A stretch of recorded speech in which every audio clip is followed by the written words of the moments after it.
नमस्ते students, standard fourth, subject Hindi, chapter number 2, बढ़ते कदम, workbook page number 16। Students, आपकी workbook है, उसके पेज नंबर 16 पर दिया गया है चैप्टर नंबर 2, बढ़ते कदम।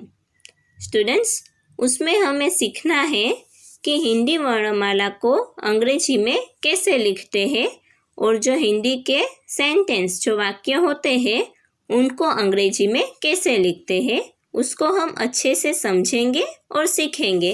ठीक है, देखिए आपकी वर्कबुक के पेज नंबर 16 पर है, जो पहले नंबर पर दिया गया है उसमें लिखा है निम्नलिखित हिंदी वर्ण अंग्रेजी में लिखिए। तो यहाँ पर वर्णमाला में से कुछ हिंदी वर्ण दिए गए हैं, उन वर्णों को हमें अंग्रेजी में लिखना है। तो यहाँ पर जो पहला दिया गया है वो वर्ण है क। तो क का अंग्रेजी स्पेलिंग होगा के ए। क को अंग्रेजी में कैसे लिखेंगे? के ए। फिर उसके बाद है ख। ख को अंग्रेजी में लिखेंगे के एच ए। के एच ए, ख। फिर उसके बाद है च।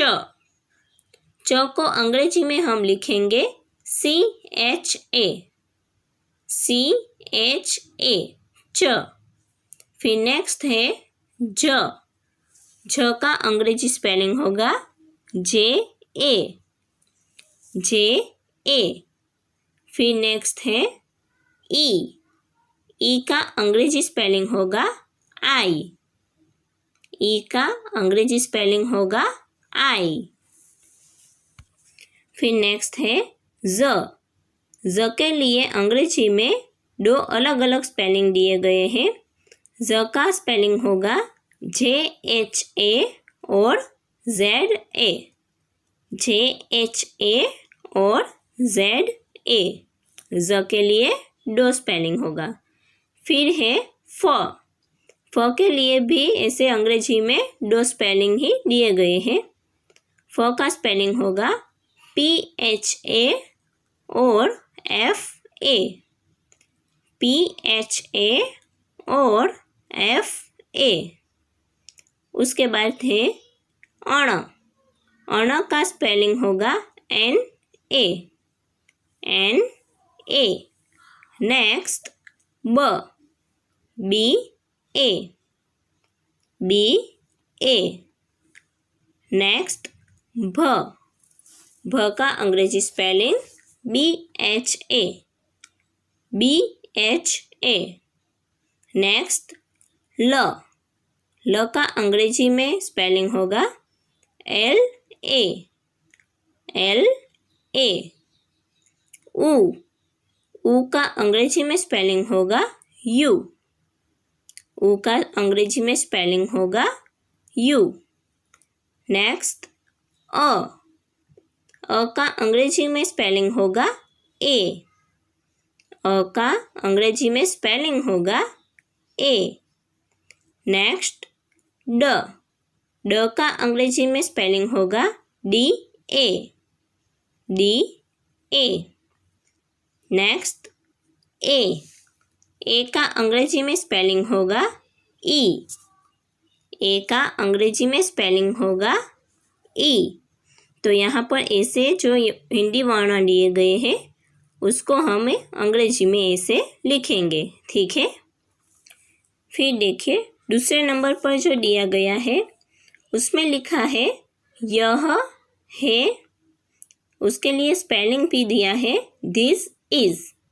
और फिर दूसरा है वह है और उसके लिए स्पेलिंग है दैट इज।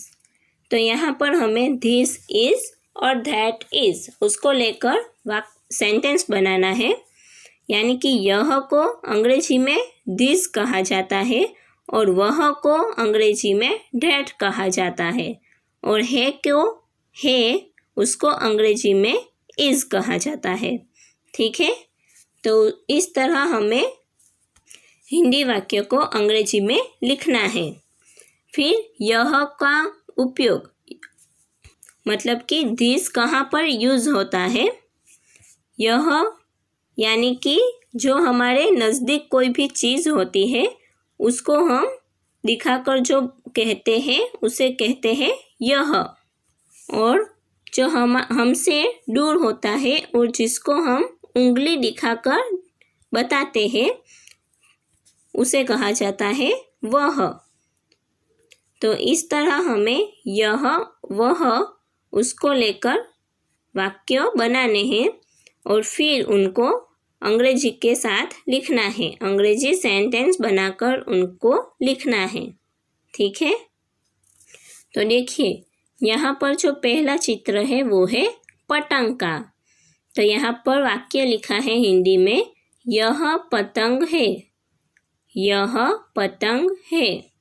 तो उसके लिए हमें अंग्रेजी में सेंटेंस बनाना है। यह यानी कि दिस, पतंग यानी कि काइट और है यानी कि इज। तो हम सेंटेंस ऐसे बनाएंगे, this is a kite, this is a kite. फिर उसके सामने वाला चित्र है, उसमें देखिए उंगली दिखाकर पतंग को दिखाया जा रहा है। तो यहाँ पर जो पतंग है वो है दूर, इसलिए उंगली को दिखाकर बताया गया है। और यहाँ पर हिंदी वाक्य लिखा है, वह पतंग है, वह पतंग है। तो उसके लिए हम अंग्रेजी में सेंटेंस लिखेंगे, this is a kite, that is a kite, that is a kite।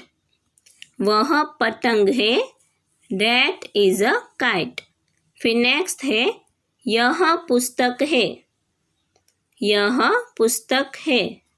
उसके लिए हम अंग्रेजी में सेंटेंस लिखेंगे, this is a book, this is a book। फिर उसके सामने है, उसको भी देखिए उंगली दिखाकर जो पुस्तक है उसको दिखाया गया है।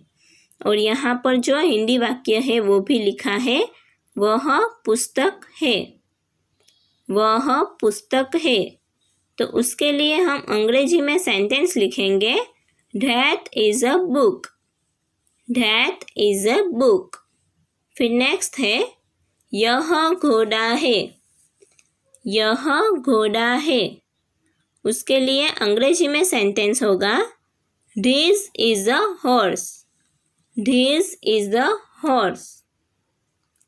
और उसके सामने है, वह घोड़ा है, वह घोड़ा है। उसके लिए अंग्रेजी में सेंटेंस होगा, that is a horse, that is a horse। Next, यह आम है, यह आम है। अंग्रेजी में सेंटेंस लिखेंगे हम, this is a mango, this is a mango. उसके सामने है, वह आम है, वह आम है। तो उसके लिए हम अंग्रेजी में सेंटेंस लिखेंगे, that is a mango, that is a mango। Next, यह मोटर है, यह मोटर है। तो इसके लिए हम अंग्रेजी में सेंटेंस लिखेंगे, this is a car, this is a car. उसके सामने जो चित्र है यहाँ पर लिखा है हिंदी सेंटेंस, वह मोटर है, वह मोटर है। तो उसके लिए हम इंग्लिश जो अंग्रेजी में सेंटेंस लिखेंगे, that is a car, that is a car। फिर देखिए यह और वह से जुड़े कुछ चित्र और उनके हिंदी वाक्य पेज नंबर 17 जो आपकी वर्कबुक है उसके पेज नंबर 17 पर भी दिया गया है। तो उसमें जो पहला चित्र है वो है बंदर का और यहाँ पर हिंदी वाक्य लिखा है, यह बंदर है, यह बंदर है। तो उसके लिए इंग्लिश जो अंग्रेजी में सेंटेंस होगा वो है, this is a monkey, this is a monkey. फिर उसके सामने चित्र है, उसमें देखिए उंगली दिखाकर ही दिखाया गया है और हिंदी सेंटेंस है, वह बंदर है, वह बंदर है। उसके लिए अंग्रेजी में सेंटेंस होगा that is a monkey, that is a monkey.